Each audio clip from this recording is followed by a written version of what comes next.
Next guest is effectively allergic to winter. Mum, Kirsten Evans, suffers from a rare condition which means even a slight chill can lead to her breaking out in painful hives. The heating is cranked up and she is here alongside Dr. Zoe. So nice to meet you. Hi. You're so chilled about this. Not literally, obviously. God, sorry, as soon as it came out of my mouth, I was like, what you said. When did this start? So it started in February this year, and it just started on the school runs, and I was coming home and I was thinking, what is that pain on my body? Why is my face flaring up? And I just thought I was getting stressed and nervous about going back to work because I was 9.5 months on maternity. I was due to go back to work in May, and I was thinking, what is going on with me? And I just genuinely thought it was stress hives. And then after probably about 6 weeks, I went to the GP and I just went, this is kind of going on for a while now. Is there anything you can give me? I thought I might need some steroids or whatever, anything to try and get rid of it, really. And they were just like, don't know what's wrong with you, you know, and we'd best send you off to an allergist. Maybe you're allergic to something. I was like, OK, that's fine. Eventually saw an allergist in July, and they just asked lots of questions about when it was happening.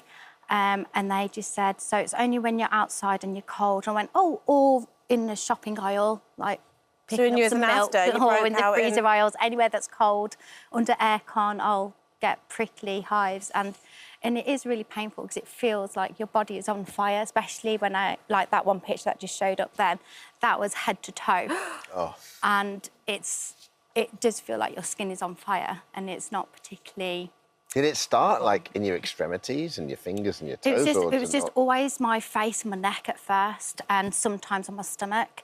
But if I don't take my antihistamines now, it can be on my feet, my legs, just the entire body, really. And it's just gradually got worse. You found yourself now relying on antihistamines almost daily? Yeah. Is that the only... 4 a day. 4 a day? Yeah. And does it keep the symptoms at bay or not really? It keeps it at bay to a degree. So if I have long exposure, so for example, on Friday, I went to Lichfield Cathedral to watch a show, and whilst I was there, I was sat down for 2 hours, and it's a very cold, old building. I don't know if you've ever been to Lichfield Cathedral. It's a stone building, and by the end of the 2 hours, my stomach and the tops of my legs, by the time I got home, were all full of, like, red hives.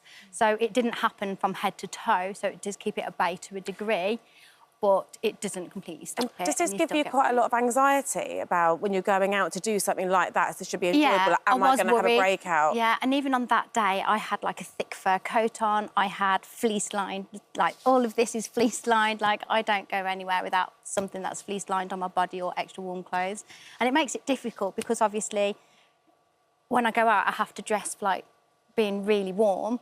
And then when I'm in somewhere, I can't just start stripping off.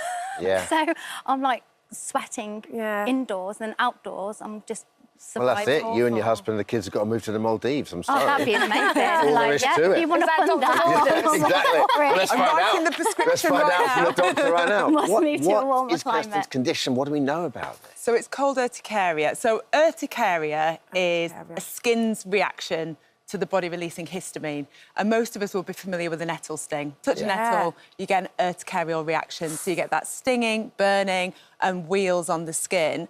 Now, we would all have an urticarial reaction to nettles. Some people have urticaria to allergens, so pollen, animal dander. And some people, like Kirsten, have an urticarial reaction to physical things, like hot, cold, stress. It can be stress. We had someone on the show not that long ago who had the same reaction to water or moisture from her own sweat even. So we don't know why some people get this condition. It does tend to come on in the 20s, 30s and 40s. In about a third of people, it does resolve by itself after between 5 and 10 years. But it's quite poorly understood, if I'm honest. It's pretty rare, only about 5 people out of every 10,000. Though I suspect it's more than that, because when you don't have good treatments for conditions, people are less likely to come forward and get a formal diagnosis.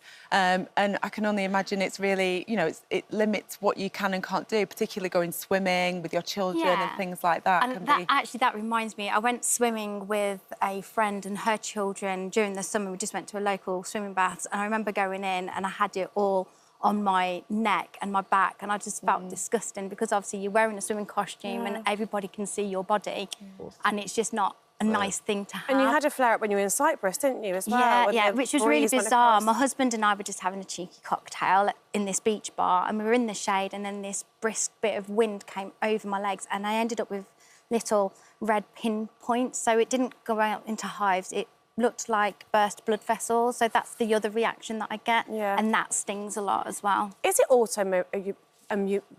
Help me. Autoimmune, yeah. Related, Zoe. No, so it's not an autoimmune condition. So an autoimmune condition is when your own body's immune system starts attacking healthy parts of your body. OK. But there may be a connection in some people. So some people who have an underlying autoimmune condition may get this as a symptom. Right.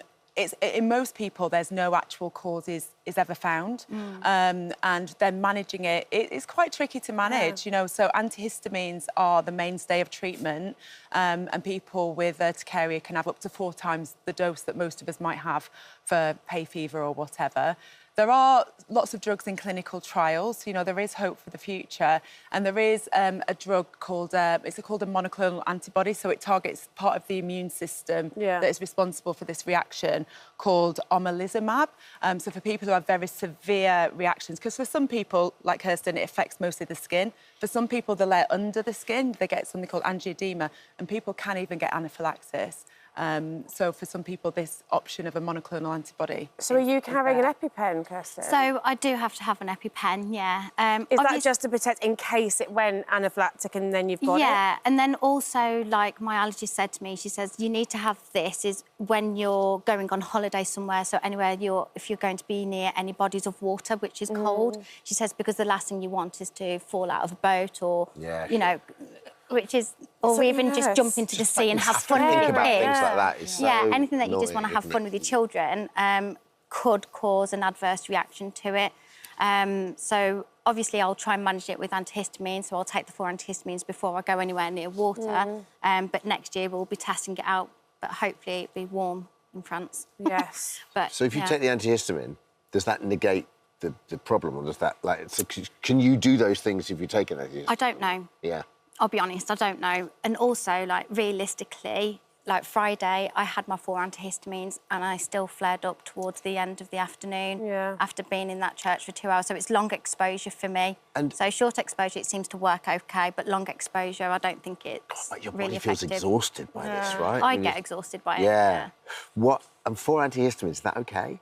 So if you have this condition, it is. I wouldn't recommend anybody else out there taking 4 antihistamines, you know, just willy-nilly, because we don't have data. But, you know, when it comes to that dose of antihistamine, in Kirsten's case, the benefits outweigh the risk, which they probably wouldn't for something like simple hay fever that's not complicated. And I'm guessing you're going the non-drowsy route. Yeah, non-drowsy 3 kids. You'll be asleep Can't in really that cathedral. afford to be like... There is a little test I can tell you about. If people suspect that maybe they have this, there is a test you can do at home where you just take an ice cube and pop it on your arm for 5 minutes. And if you come up with a big wheal, that's a positive test that you likely have this. It doesn't test for all types of cold urticaria, but the commonest type, which is contact. When you say wheal, is that like a raising in the skin? Yeah, so a raised, itchy, it can appear red, or it can appear sort of darker brown and dark skin. That kind of that might be a sign that you have it. Yeah. Kirsten, what's life like now? Like, and going forward, are you not resigned to it, but are you still, like, obviously you've got to deal with it on a day-to-day basis, but are you still looking for ways that you can so there's a couple of autoimmune diseases that I'm waiting to have explored, and one of the side effects could be the cold urticaria. Or urticaria, sorry. So we're hoping that once the underlying issue of one of these autoimmune diseases is maybe starting to be resolved, that this might reduce less, and that's what I'm hoping for, that there is a resolvement around the corner. But equally, like you've said, it may not have anything to do with that, and this could just be my new normal, where I just have to be really careful. And like you said, it might right itself. It might right itself, you know, you might grow out of it, so to speak, because, we tend to find as people sort of go into their 50s and beyond, these types of things tend to get better. We wish you the best of luck. Yes, thanks for coming and talking about it as well. Thank you for visiting our This Morning YouTube channel. We upload new content every day, so go ahead, hit that subscribe button. You don't want to miss out, and we'll see you in the morning.